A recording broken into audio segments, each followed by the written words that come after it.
Good evening, this is News.PH, but it's not politics as usual. I'm Pia Hontiveros. Gone digital, that's where government wants to go, and it's made baby steps in that general direction. With the computerization of applying for and getting a clearance from the National Bureau of Investigation and the launching of a cashless procurement system for government agencies. And one area where they're doing it is in the Department of Budget and Management, or more correctly, it is the DBM that has. Let's skip that part now. Anyway, let's go straight to the DBM. Budget Undersecretary Bon Moya is with us. Good evening, Undersecretary Moya. Thank you for being here. Good evening, Pia. Bon. Okay, Bon, yeah. Yes. Okay, it's past so 5. let's. Ganun ba? You lose the USEC Yes. when you're okay. What issues are you trying to address with this cashless procurement system? Multiple. The first one and the core function is really transparency of transaction. And the best way to make it transparent is to publish it as quickly as possible. And the best way to publish it as quickly as possible is to make the transaction digital. Okay. Publish it as quickly as possible, meaning it goes online. The minute, are you saying that the minute somebody or anyone uses the card to purchase anything, Yes. it comes out where? It's captured digitally. Yeah. And first, the oversight managers get to capture that and get to view it using portable devices. So they don't have to be in a particular place to view the transaction. So I guess portability of the information. And it's not just the petty cash transactions that we want to capture. In general, we want to digitize most of government transactions as a whole. First, that there's a record. There's a date and time stamp of the activity, which makes it easy for audit and makes it easy also for accountability purposes. Okay, so there is going to be a card. Yes. What is it? Is it a debit card? Good It's not. Is it a debit card? Is it a credit card? The way we know it. Short and long answer. The short answer, it's really a corporate credit card. Same thing that everyone has in a corporation. It cannot be a debit card. We were exploring that because a debit card prevents us from paying penalties. Except that by our rules, I cannot pay for something or disburse funds for something that I have not yet procured. But technically, when you have a debit card, you put the money ahead before you procure. So our auditing rules do not allow that. So we went into a credit card regime where there is a transaction and then you pay it after the time. So it's a corporate credit card really. Okay, so corporate credit card. Yeah. Okay, what is it? But it looks like A credit card. a credit card. Yes, ma'am. Okay, who specifically is it issued to in an agency? Because the sample that you came out with had, of course, Juan de la Cruz. That's no? right. Maybe we can show that in a little while. So, yung pangalan Juan de la Cruz. Right. Kaninong pangalan ang lalabas? All right. Each agency, there is an authorized person to handle petty cash. They have, some have 100,000, some about 50. In D&D, I think that's a bit more than those amounts. The ones who are authorized by your function to do petty cash are the ones that are holding the card, and the name is their name because they're personally responsible to steward that amount of money. Yeah, okay. So that means when they are no longer the authorized persons, tatanggalin the card, kumbaga sa credit card, pinuputol na lang, parang ganon. And in this particular instance, there's a little bit of nuancing because the full control of those cards are in the head of the agency. So even if you're not yet fired, if for whatever reason the head of agency wants to deactivate your card, they can just go online, put their credentials online, and deactivate your card. Okay, why start with the Defense Department? Okay. Well, two reasons. First, the Defense Department's petty cash is not petty. It's huge. It's not and second, I think we're also trying to help them address liquidation of petty cash expenditure. Part of it is the nature of their job. Many of them fly from one place to the next. And sometimes when they get mission orders to fly, they have to get big amounts of money to buy plane tickets, and those plane tickets eventually needed to be liquidated.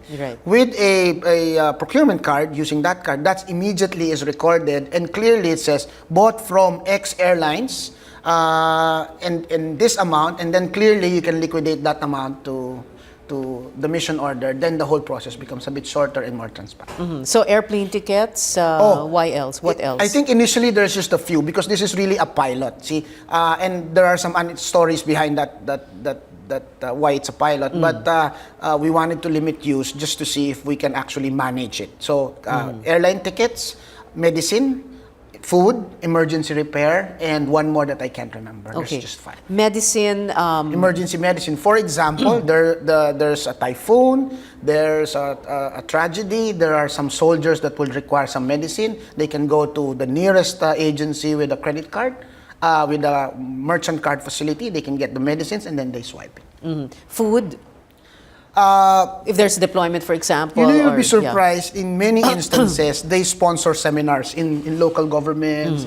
So they need to meet this person and that person. And So parang sometimes representation. They need to have dinner with somebody. They need to have not the dinner, because sometimes when there is a meeting, sometimes you have to have soft drinks and the juices, and sometimes you just procure them from the grocery because you normally just use the petty cash to get those. So in this particular instance, you can then go to any grocery that hopefully will accept a debit card and then swipe it.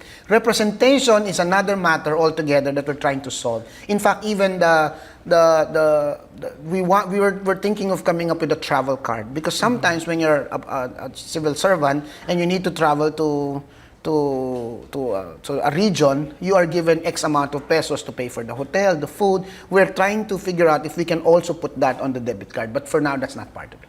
Okay, so food, medicine, emergency repairs. Emergency Bagyo, repair. Yeah, bagyo, binaha, you need to buy cemento. Repair what? Repair anything and everything. Yes. Okay, including vehicles. No, emergency. I think the initial rules just emergency repair of the vicinity. Cemento, pako, martillo, those things that you can. Can you repeat again your reply to why the DND is the first agency? I think first their petty cash is not, because there are many service bureaus. There's a petty cash fund for the AFP. There's a petty cash. In fund. other words, sobrang laki ng petty cash nila that it could be what source of corruption, parang ganon.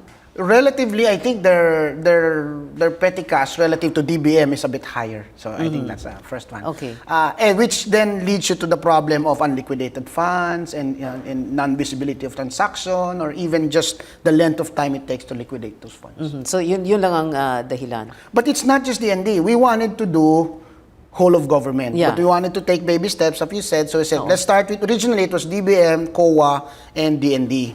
Except that COA had to back out because they could not audit the process if they're part of it.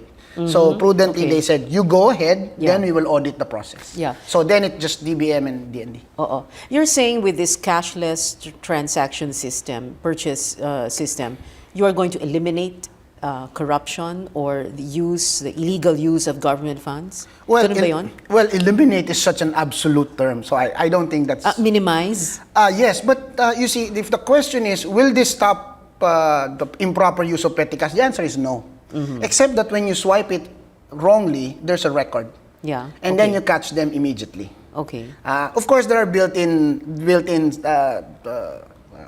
controls. Yeah. There are certain types of merchants you can't use it. Bars, girly bars, those things. When you swipe it, it's immediately declined. Okay. However, there are still merchants that you can still use it outside of its purpose. I can go to a department store, say buy expensive perfume.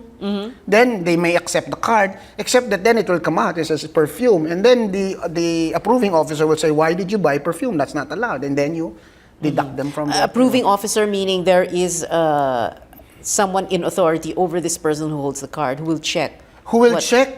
Several. The person who will audit, the person who will approve the payment, the next supervising officer. And they say, why? Yeah. Since when did the DBM start buying okay. perfume? So the person who will approve the payment. So that's why hindi pwedeng debit na automatic credit para merong pwedeng mag-check muna. Yes. Okay. Yung kanina you said that you can go to a store. For example, so pwedeng pumunta ng SM, Ora, but pumunta ng Rustans, That's ganon. right. That's right. There are merchant types, categories that you are allowed to use the card, and there are other merchant categories that you are not allowed to use the card. Be specific. I think, where you get your gasoline station. Okay. Gasoline station is not in the list. So if you go there, you bring out your and swipe it, it's not gonna accept. So paano yun? To get around, people need gas for the government vehicles, right? But that's not specifically what this card is addressing at this stage. Eventually, if we work out the mechanism, because that's a bit more tricky, you need to tie the government vehicle to the gas station to the card so that you're sure that only the government vehicle gets a card. So that requires a separate mechanism altogether. I think normally you would use a fleet card, which we're already studying on a government basis. So that I think has a unique solution to that. But these particular items are really initially plane fares, those items. The plane fares are particularly interesting because many of the promo flights are only available online. And if you're government and there's no government card, you cannot get the piso fare, the 100 peso fare, because that's not available to you. Now, this is essentially a Visa bin at the back. Then you can go and buy those peso fare, and then government gets to avail all those promo fares. Okay. You have this, it's a Citibank. It's provided for by Citibank. It was publicly, it's very important to say that, because I've had that question. Who chose Citibank?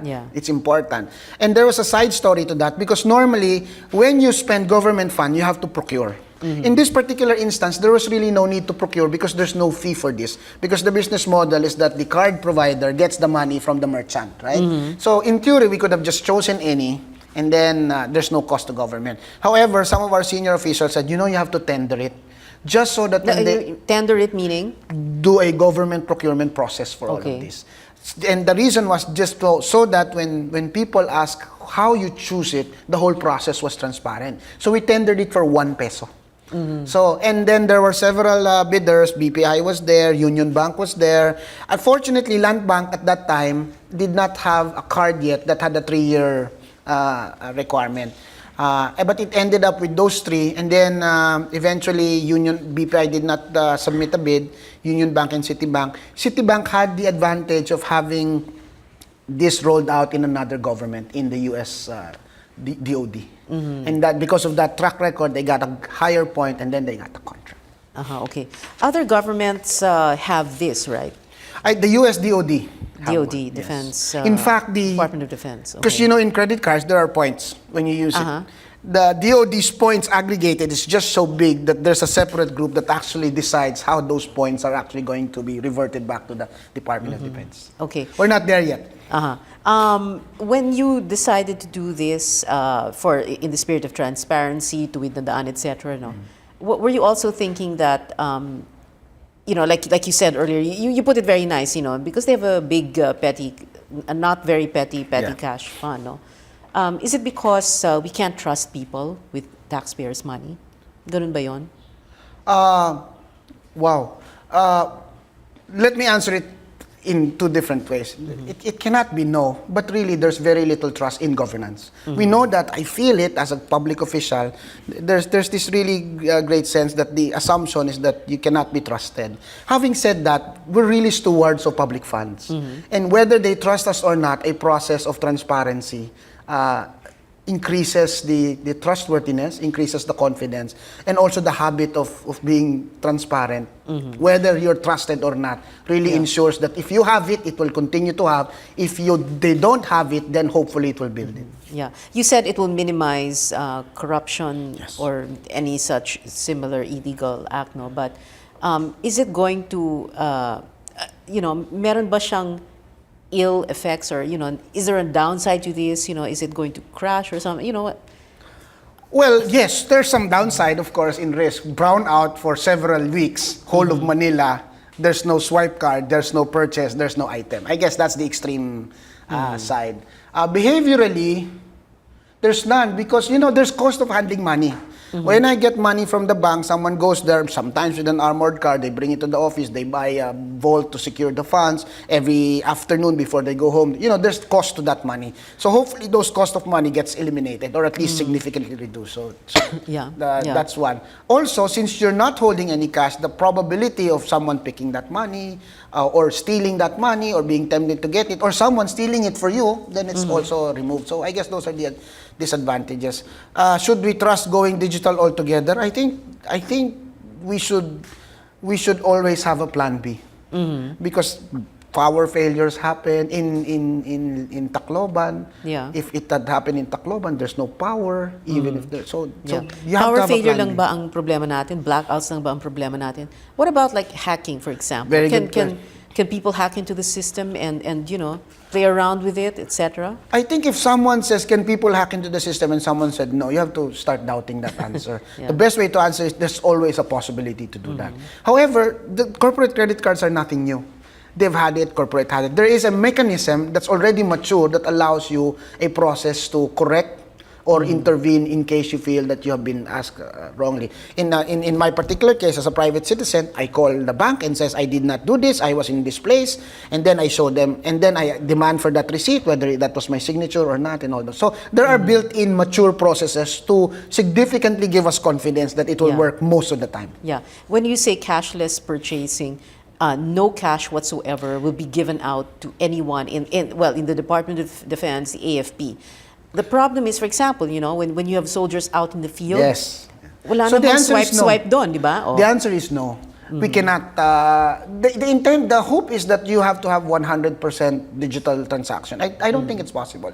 Precisely because of what you said. You go to a battle zone. The battle zone there's not enough swipe, so they necessarily have to have cash. The idea is not to perfectly convert them to digital. The idea is that as best and practicable as possible, you make it digital. You'll be surprised. Most of the petty cash transactions are not in the fields. They're in Metro Manila. So at least the Metro Manila ones, there's no excuse. Yeah. However, you cannot stifle ourselves, provide operational efficiency, flexibility when the necessity arrives. So we hope that that's an exception rather than the rule. But you cannot have totally cashless. However, the big payments are always in check and therefore can always be made digital. And that's a separate project altogether. We call it the checkless regime that we're trying to introduce now. Any payment made by government by check can now be done online using the land bank system. What does that do? First, we issue about 5 million checks. Yeah, and every it year. costs you how much? I heard Butch say that. How much does it cost government to issue one check? Between 5 to 8 pesos. I think it's 8 okay. pesos. 8 pesos times 5 million checks total government. That's a lot of money. How much is that? 8 times 7? 4. 8 times 40 million. Tama ba? Okay. 40 million Somebody pesos. correct just us out there, okay? 40 million just on check. I think it's 8, but some banks are saying they only charge 4 or 5 pesos. Okay. Regardless, it's that's still several more zeros than I earn. Yeah. So that's the first one. Again, it's not so much that the check is there. It also provides certain efficiency in government, predictability in government. But more importantly, for example, there are temptations where on record, the check has already been released. But the issuing officer is still holding on to the check because he needs to be incentivized to release it quickly. What? Incentivized to release it. So either he'll incentivized meaning kailangan siyang lagyan, ganon. You're so diplomatic the way you talk. In some cases, the record shows that the check has been recorded as released, but in truth, the supplier has not been paid. Okay. So of course, the person cannot use that for his own because there's a name there. There are controls there. Except that the timing. Sir, if you're a businessman, you have cash flow issues and you need those cash immediately because you need to pay your personnel. So you need that money immediately. And sometimes you are encouraged to incentivize to get that money more quickly than you. Yeah. Yung so itong cashless system. Purchase card, yeah. Purchase card. With this, you are able to track down each and every purchase. Then it is going to be easier if you need to or want to file charges against someone. Yes, absolutely. For 2 reasons. First, you get it immediately, so it shortens that time. And then second, there is a third-party record. Third-party record, meaning? Because the card provider provides that record for you.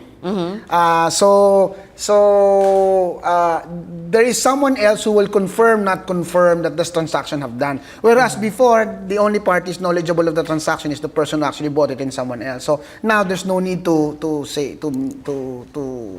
have that discussion because the records would bear what transactions have happened.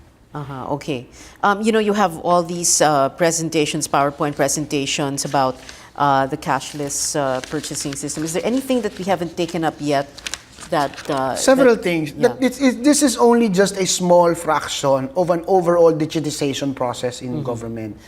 This is significant because first, we've never had a government-wide card system. In fact, it took us quite a while to get monetary board approval just to have this done in government. Why? It seems ridiculous because in truth, some lawyers are saying it's a loan. It's a what? It's a loan. Even though it's a 50,000, 5,000, 20 peso transaction, it's a loan by the government and therefore must pass through a process where the loan is actually secured in all the stuff. It's a loan to who? You're loaning it to the person who's holding the card? No, you're loaning it to the card provider because they pay the merchants. Okay. So in effect, they paid it in advance and you will pay them during your payment cycle. So even if it's just a day or two, that you effectively made that loan. And then therefore that quandary because we're not allowed to make that loan outside of the normal procedure. So those small things that seem commonsensical, procedurally and legally need to be hurdled one by one. So then the argument has to be made and so on. Fortunately, after several times, that has been done. So that's one. The checklist regime, that is also being implemented now. Eventually, what we're trying to do now is tender an integrated financial management system for the whole of government. It's under tender now. Hopefully, God willing, that will be tendered. That then allows us to use a singular system which aggregates all transactions, which makes it visible not just to the oversight agencies, DBM, Commission on Audit, and the Department of Finance. That can also be made easily published. Okay. So that's nice. And then, of course, everyone knows we launched open data. We're trying to. Yes. So that's a slew of reforms that hopefully allows us not just to be transparent, also allows us to be efficient. People actually focus correctly on the corruption. They should start also looking at the inefficiency cost because I suspect that's also equally equally huge. drains government coffers. Yes. Okay. It's 2 years and 4 months before the Aquino administration bows out. How long will it take for you to implement this across the board, for all government agencies? Because this is just Department of Defense, no AFP. What about the cashless purchase card? They're issuing the cards next week or next week. And then after 3 months, we will review. Okay. We will do two things. First, decide to expand outside of the 5 identified merchant category and decide to expand outside of DND and DBM. So in 3 months, we hope to have that assessment. If everything is okay, that we're actually paying on time, that there's no quirks on that, we hope that majority of the government, if not all of them, by end of the year, will already have the card. Okay. Hindi ba sa government, sa budget system, merong mga tinatawag na, yung ina-advance yung pera, may mga ganon, di ba? Yes. Yeah. So when you travel? How is that going to be addressed with this cashless purchase? There is the specific product and the philosophy. The specific product that we have now that we launched is just for the petty cash conversion, right?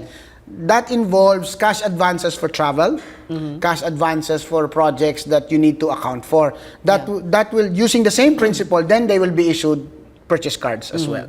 But then that requires some nuancing, as I told you. You need to have, not everyone travels. In this particular instance, it's fairly easy because you only issue 2, 3, or 4 per department because only 2 people are allowed to handle petty cash.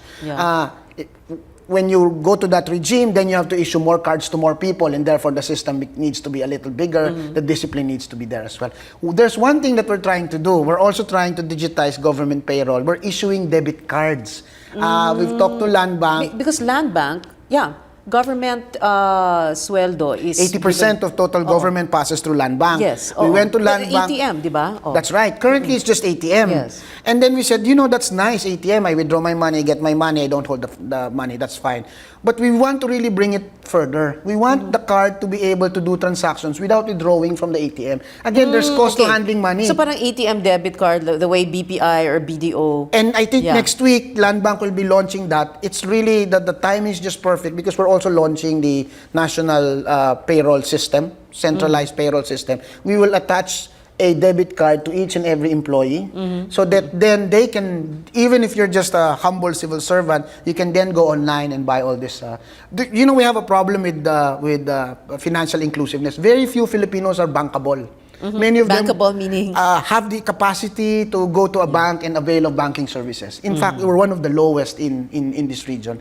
This one immediately allows all 1.3 million civil servants to be bankable. That means they can now enjoy the benefits of doing digital online transactions because their payroll card now have the ability to now be used online. Oh, you know, I started this segment asking you, so why Defense Department ang inuna nyo?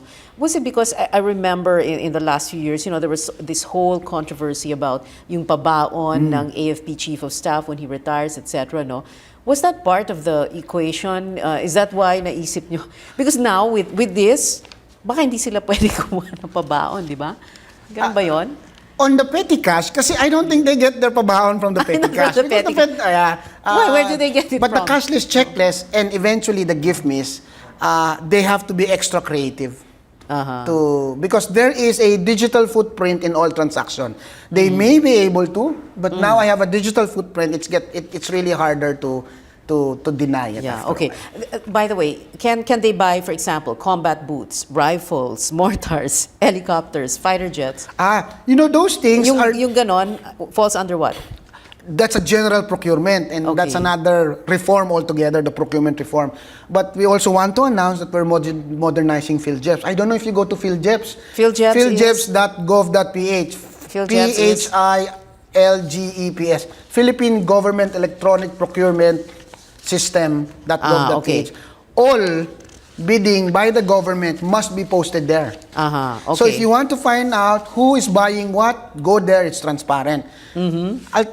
So doon pumapasok, doon papasok yung mga boots, etc. Yes, yung mga kailangan talaga ng AFP. No? Hindi lang AFP, buong gobyerno. Combat boots. Well, no, I'm sorry. The PhilJeps is for all. Okay. Not just the... I mean, the specific question is in combat boots. The answer is that not just combat boots, all. Okay. It's there. And they are all required to post winning bidders. So if you want to know who won the contract because you want to know for academic reasons or for whatever, it should be in... We have a problem in compliance. That's why people should go there and check which agencies are not posting the winning bids. Yeah, okay. Is there anything else you'd like to add? Quite a lot, but... Quite a lot. Oh, I'll give you a minute more.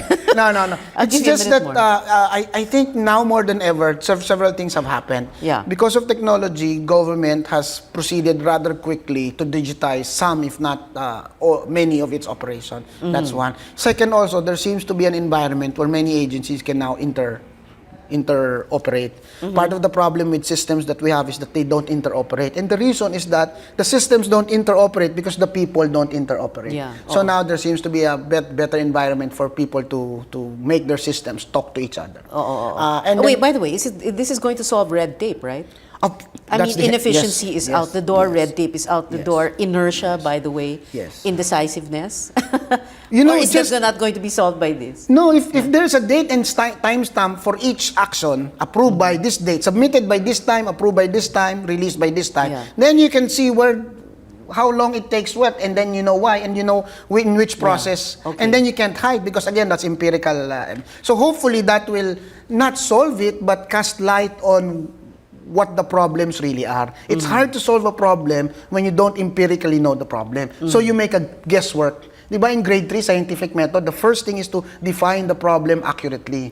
Because then your thesis conclusion is wrong if you have not defined the problem accurately. If you have a digital record, say, 4 hours to do this. Why? Because then the whys and the because, then the definition of the problem becomes tighter, then the solution becomes tighter and therefore less costly. Okay. Thank you very much, Budget Undersecretary Bon Moya. Thank you very much for joining us. When we come back, computerization of the NBI clearance application process. News.PH will be right back. Stay with us.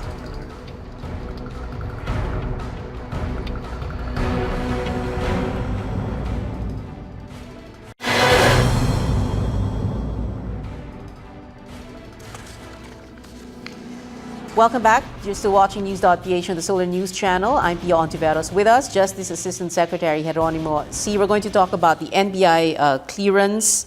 I'm sorry, NBI clearance procurement. Well, actually, yeah, you do procure NBI clearance. Okay. This is one of the favorite subjects on the mga tao because everybody needs NBI clearance. Can you tell us how and when this project began? When we started about going about the clearance system, there has been about 30, 40 years of history. It has always been provided by providers, contracted out by third party. And last year, it was very clear, the instruction of the Secretary of Justice was it's about time we build capacity in-house. So we started last year preparing for a final turnover, preparing in-house team. And December of last year, we were able to fully migrate from the provider. It's now a DOJ-owned and NBI-operated system. And it's the first in the history of the justice sector that we're running our own clearance system without having to rely on third-party providers and paying an overhead and all the issues Pero yung that come with it. computerized, ngayon lang ito, no? Or When you say computerized, there are several ways to look at computerization. It could just be a matter of taking a photo, it becomes digital, or the form becomes an online thing.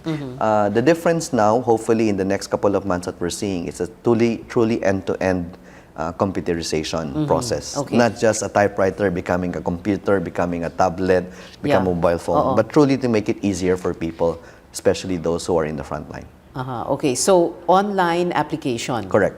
Okay, in other words, you don't just like end-to-end, no? Hindi yung you fill out a manually a form and then someone inputs it in Correct. Because before, the original idea is, you have all these forms that you look at that says not for sale, not for sale. It seems that application forms are limited. So the first thing we need to do is to cut the queue and say application forms are universally available. There is no artificial shortage where it gets to be a form of small power that you get to have a form. So anywhere the forms can be downloaded, you can photocopy it, whatever it is. That's the first step. The second step is having to manually key in. You write it out on a piece of paper, then you have to key it in the encoding process. We also took that away. Now you can go straight online, put in your own details, which is easier. Makes it. We do that already for visas, for school registration, for everything. So it just makes sense to do it only for the clearance that is personal to you. And when we launched it last January, it's also the first time we did it. On the first day, we were already seeing 20% online application out of 100. And the latest data, now it has reached 40% for online applications. So, sorry, 20% of applications were online. Are now online. Now it's 40% applications online. About 3 weeks since we launched it, it's now 40%. As soon as this hits about 60-70%, we will already require only online applications. Wala na yung pila-pila. Okay. No, because the online application cuts away 2 processes. You don't need the physical form. You don't need the manual handwriting and physically encoding it. Now it's already online. Right now, 40% of the applications are online. Nationwide that means online. 60% manual pa rin ang ginagawa. Correct. But over time, we intend to migrate this on fully online application process. But of course, not everybody is on the internet. Not everybody has a computer or has access to a computer. Correct. So will that disenfranchise people or? We have already provided for that solution. Part of the whole IT concept is to provide for contingencies. And there will be what we call kiosks, where you can just approach like an ATM machine, you type it in, something you can access anywhere. And make it easier. Even if you don't have a computer, you can go into internet cafe and have the same process. Okay. But these kiosks will be available, will be located in urban centers? Yes. We have already... Paano yung mga nandun sa liblib na lugar, mga malayo sa kabihasnan, yung mga ganon? Correct. Nationwide, we have 60 sites that aside from the main office side, we have 60 sites. And we have mapped all these sites to make sure that they are within 30 minutes to an hour of any major population area.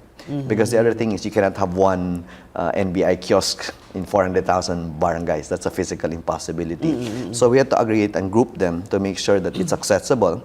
And even in the present system, in the manual system, you would still need an interface anyway. So it's about consolidating and making it more efficient. Okay. We're showing the new clearance form. I wonder if we can, pwede nating palakihin. But, so this is what people will fill up. Correct. Obviously, you begin with your name. Correct. Can you run down, I know it sounds so, but can you run down what information is needed to be The basic rundown, the basic idea for clearance is this. In the Philippines, of course, there are people, anywhere in the world, there are people who are subject to court cases, especially the criminal cases. And if you are an employer or you want to issue a passport or whatever form, you want to know if this person has a past criminal history. And that has been the long-time purpose of a clearance form. So we set about looking at what are the crucial data that is needed? This is nothing strange. It's not rocket science. Basically, name information, parents, addresses, aliases that you have, and we move on to get the facial recognition, the capture, and the biometrics, which will only do it one time. Before, in the old system, every time you renew, you have to do it again and again. With this new system, you only do it once. If you're cleared, even if you have the same name, Pia Hontiveros, it will still clear you. And part of this is we redesign all the forms. So it's something we call, it should be a form that is beautiful, delicious, something you look forward to writing. It should not be, nakakainis yun, Pia, the form that you have to use is made of low quality paper, something you have to, it reflects poor government action, poor government resources. It should not be like that. It should be something like, something you're happy, to make you proud. Correct. Something you make you happy to fill in. Using a beautiful pen and make sure that the details are correct. It's as simple as that. Okay. Kanina, in the first half of the show, I was speaking to Yusek Moya of the DBM. We're talking about cashless purchasing system, etc., and all these computerization. Do you think in the end, what we're moving towards, a few years down the road, is a national ID system? Because all the information that is required in the NBI clearance form and so many other passport, government IDs, immigration, ganun din, di ba? It's basically the same. In fact, it starts with the birth certificate, the name, and everything's there, and all that. But the national ID has a political connotation, which is a disservice to the people who need the day-to-day clearance and IDs, GSIS, SSS. So the better approach is we're looking at efficiencies. One is we took away the manual form, online application. In a couple of months, we will make the application payable online. You don't have to, get a cash receipt. And then pay it. You can pay it at Bayad Centers, GCash, or Smart Money, or use whatever form. And after that, later on, when you have biometrics, you can just do it from the comfort of your home, because time is money. You spend an hour lining up, you pay 10 pesos, 20 pesos extra to remove one more queue. It should be commonsensical. It just can't be the old way of, one form, 10 pila, one clearance system, you have to 5 different queues just to get it. It's very tedious, it's very wrong for frontline users. This will solve the problem of, there are many people who have similar names, no? Yes. And then you get, you're on hold because, may kapangalan kang isang murderer, halimbawa. Mga ganon, ano? Especially with the growing population, our clearance request is growing by 6 to 10% every year. So it's not going to be less; it's going to be more. And the solution is biometric. The name can be genericized, but your biometric, your fingerprint will always be unique to you. But biometrics, that's what COMELEC is also getting, di ba, for the voters' ID. Correct. So parang ito nga all this information that's spread out, but they're all the same. Parang you're all duplicating. Anyway, you know what? We'll talk about national IDs in another show. We're going to run out of time, and I think baka humabang diskusyon. But anyway, so nawala ang pila or mawawala ang pila? Nawala na ba yung physical lines? Nag-stabilize na in terms of the day-to-day operation. We've already reached a mass where we are hitting the targets that we projected. The pila that you're seeing in January is a cultural issue more than a technology issue. Cultural because everyone says January na, new start, new year, I want to start a new job, mag-clearance na ako. No? And then there's also this wrongful notion that your clearance has to be 2014. No? December 31, if you get your clearance, it's 15 minutes. No, but you want to wait till January 1, 2014 para 2014. It's as if makakaso ka ng 2 days. No, so it's a cultural issue. And I have a practical tip to viewers is that right now, if you're looking at the pila, huwag kayong makisabay doon like a bus or a pila sa mga FX. If you go in the afternoons, 2, 3, 4, you actually finish it faster than moving at 7 or 8. It's like a mall opening. Before 10, there's a line at 9:30, 9:45 because naturally everybody wants to get in correct. first. Yeah. But if you go in at 12, at 3 or 4, you can go in straight. Lunchtime, you go in at 12 to any mall. There's also going to be a line. So that's a very commonsensical approach also. Okay. So nawala o mawawala ang pila, but is there a virtual line? Meron bang backlog? Kasi baka dumugin naman kayo ng online application. Is there that danger? Actually, there's a double queuing system. If you have an online application, you bypass the traditional queue. You go straight to the online application, which goes straight to the cash payment. You don't need anymore to line up to Yeah. get the form and to encode it. That's Okay. why online application is the future. Yeah. And that's also the reason why we're encouraging, and by in this news program, we can already disseminate this information that everywhere in the country, there should be a double queue system. Yeah, It's an okay. enforcement issue. Some people don't know. They still do online application. They still go traditional queue. There's a double queue system. Yeah, So okay. eventually, it should just be faster and easier. Yeah, but is there a virtual line also? The I mean, is it, several blocks na ba, In terms of virtual line, there is no capacity issue because you can have as many as. In fact, I'm happy to report that as of January 1st month, we have processed almost 500,000 clearances already. Really? So Okay. that's a lot which people don't see that it's actually working. You only see is the pila. You don't see the technological advancement, that it's a faster interface, everything is easier. And in terms of the page views, we're looking at about 1 million page views. 300 per minute, we're looking at visitors to the DOJ NBI website. So these are good figures that we're generating. Yeah. Can the system be hacked? In terms of hacking, that's why the Department of Justice has been pushing for Cybercrime Prevention Act, among other things, because the real point of digitization is as you go digitization, you have to increase the infrastructure, the Yeah, protection for it. right. Right now, we're confident that the present system is secure, but the chances of it is always going to be there. It's a question of vigilance, a cat and mouse game.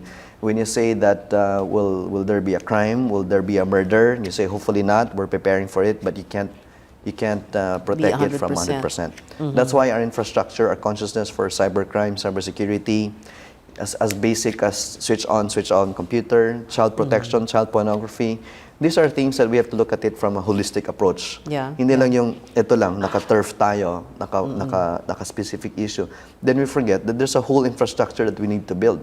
Policies, procedures, resources that we need to channel, including especially our protection of digital and cyberspace. I asked the question about if it can be hacked because you had several government websites, government programs that were hacked, yung ginulo, etc. No? So, like you said, there is a danger, but you're saying that we're very aware of the potential. The difference with government websites, when you say government websites are hacked, websites are what we call front-facing portal. It's mukha natin yun eh. It's a face of the agency. So if it's a face, it's easier to attack, it's easier to deface, it's easier to launch what we call DDoS attacks. But in terms of applications like clearance, there is no front-facing as much as it's not something that's out there. It's something that we can secure better. Yeah, okay. The data that is in the system, can that be manipulated or changed? Or, for example, kung halimbawa merong this certain person is facing or is on trial for a certain crime, pwede bang tanggalin yon? Pwede bang baguhin? That's a very good question because that is a universal question anywhere in the world. No? Yeah. It's what we call data integrity. Data integrity can only be meaningful if there's system integrity. It's like any document, any file that you have, even in the manual process. Remember, pwede bang mas no fake yan? Pwede bang mapalitan Yeah. yung birth certificate? Pwede bang ipeke yung land title? These are similar issues that you're seeing also in the digital world. But with the digital world, the good thing about it is what we call there are traces. You can actually have security levels. It's much more easier to track a digital copy rather than a physical copy, which requires a lock and key. Okay. So there are pros and cons, but there's no doubt about it. Digital world is the future, and it's already here. Yeah. Para bang manual elections as opposed to automated elections? There's always going to be that debate. Either way. I mean, manual elections, we stick with it. You will always have the problem of counting and fraud. So at least we automate that portion. Okay. Is there anything else you'd like to add? The arrival departure cards. That's next. Yeah. Okay. If you can Ng have Bureau that of on screen. Immigrations, yeah? Yeah. Of course, immigration under Commissioner Mison is also very proactive. Now that we have already switched on the NBI, I'd like to show you the new arrival departure cards, which will be launched. You can flash the old ones and the new ones. Hopefully within the first quarter. This is the new ones. If you look at the old ones, Yeah. It's simpler. It doesn't have advertisements anymore. Remember, we had issues before advertisements. And magulo, it captures information that are not there. It it asks for information that we don't need. So the new cards will actually make it easier for everyone. And these are actually passport size. And then hopefully also by March, we will launch in Terminal 2 our first immigration counters, e-counters, where you can just put in your passport and go express lane. That's also one way of cutting the immigration queuing system. So our prioritization are the In frontline Terminal services. 2? Yes. Why not Terminal 1? Because Terminal 1, they're retrofitting it. There's so many airlines that you talk to. Yeah. The space, we have problems with the space there, with the duty-free store that's clogging the lanes, with the terminal fee payments that's clogging. It's a space issue. But with Terminal 2, you just have to talk to one airline. Relatively, we have more space to test our first ever e-counters, Pia. I mean, it's very nice. I mean, who would have thought that the Philippines would be launching e-counters 9 months ahead of APEC? So when we have visitors next year, hindi naman, we still have the old manual system of having the Although I hope you can do that for Terminal 1 soonest because, I mean, you have more as long as we have the tourist support of arrivals there, Terminal 1 management, as long as they clear the area, provide. It's a space issue. We're ready to do it anytime. But if there's no space for you to put in all these e-counters, it doesn't mean anything. It has to be a collective effort to make the e-counters So work. in other words, mamili sila mag-shopping or immigration, arrival and departure. Okay, final words on the NBI clearance. The NBA clearance is something that is here to stay. It's something that we intend to improve in the next couple of weeks or months. Please continue to write us. Perhaps you can flash on the websites where they can send us our comments. We've been getting very helpful comments on how to improve the system. We can't be experts in everything.